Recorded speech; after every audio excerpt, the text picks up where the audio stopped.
So we're going to talk about this chart of intuitive eating and versus other stuff. And so other stuff, well, go ahead. Why don't you just start Yeah, through it? I don't want to interrupt too much. So. yeah, that's okay. Yeah, other stuff is just a global term for people who are doing certain diets or what they think is healthy eating, but it's still all up in the head about rules and structure. Anything that's really just not um, biological, normal eating according to cues and that kind of thing. So the first division category is intuitive eating is physically driven, and that's located in the stomach. And then other stuff like dieting or thinking about what you have to eat is mentally driven, and that's located in the brain. So the spoiler alert is that just like your bladder is what you use to decide when to go to the bathroom versus your brain telling you, I should just go to the bathroom because I haven't gone enough today or whatever. Your stomach is a much better determinant of when you should actually eat or stop eating or whatever.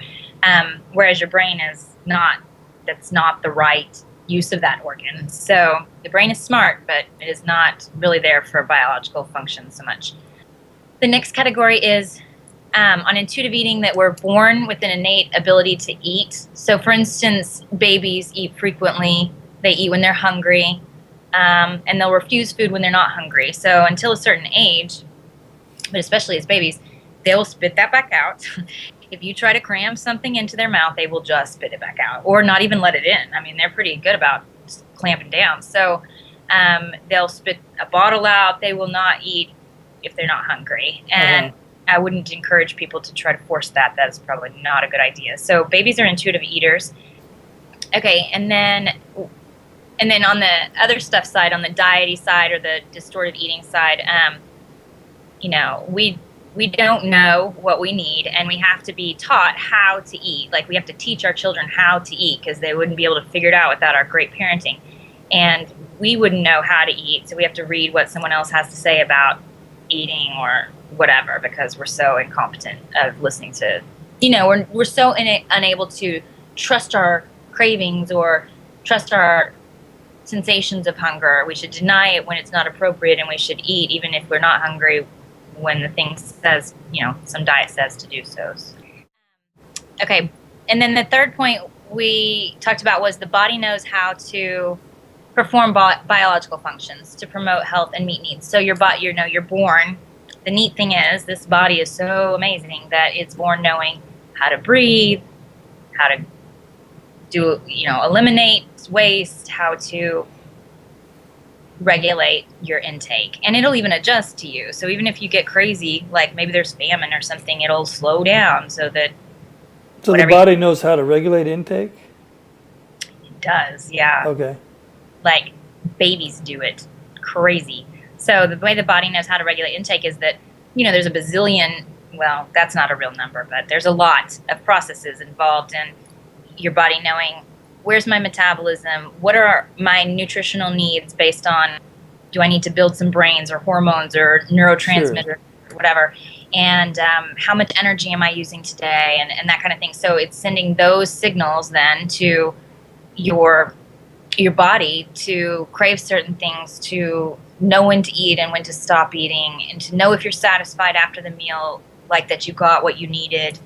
So it's kind of a really awesome symphony of functions that go on to make something kind of impressive happen very easily, rather than the brain overriding all of that and telling you stuff that's not true, and then being shocked that you're so out of control. I mean, so if your brain's telling you a bunch of stuff that's not true, and then you don't eat enough or don't eat right, like your body actually needs, then you're craving things or you're binging things or you're irritable or whatever. I mean, so shocking that you would be out of control with stuff when you're not giving yourself what you need, Okay.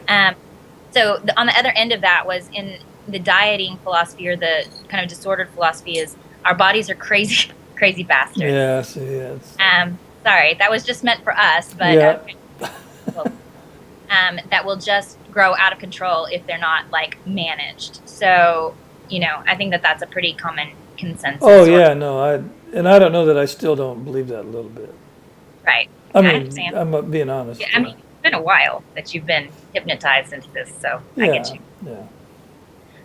Okay, and then the fourth point was that eating is a biological function, like going to the restroom or breathing, and so theoretically, your body would know how to do that without your mind's help, right? Like doing math is not a biological function, so your brain would be really helpful with that, but regulating your biological functions not so important. You don't have to tell yourself how to breathe or when to go to the bathroom. So, Well, you come back to that a lot, actually.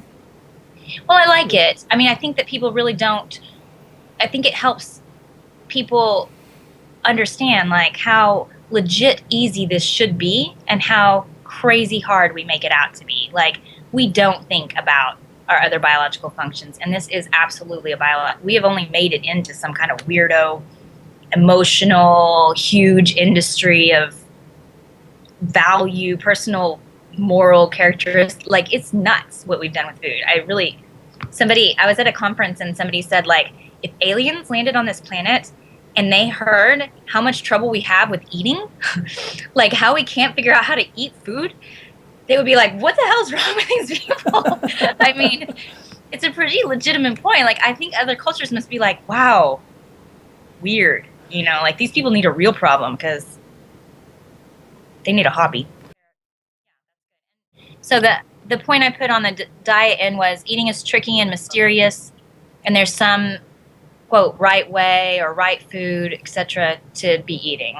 So if we could just learn what that is, then we can just do that, and the mystery will be solved, and we'll live forever, skinny, forever. Absolutely. You live longer skinny. But you don't agree with that either, but I think I heard that. What did you say? Well, the skinny people live longer, are healthier. Yeah, well, they're not healthier. That's definitely a fallacy. Okay. It's the least healthy category of the BMI. I'd love to go on a rant about that again if you'd like. It's already in one of our videos, but well, look, we're going to come back to it in its own. So.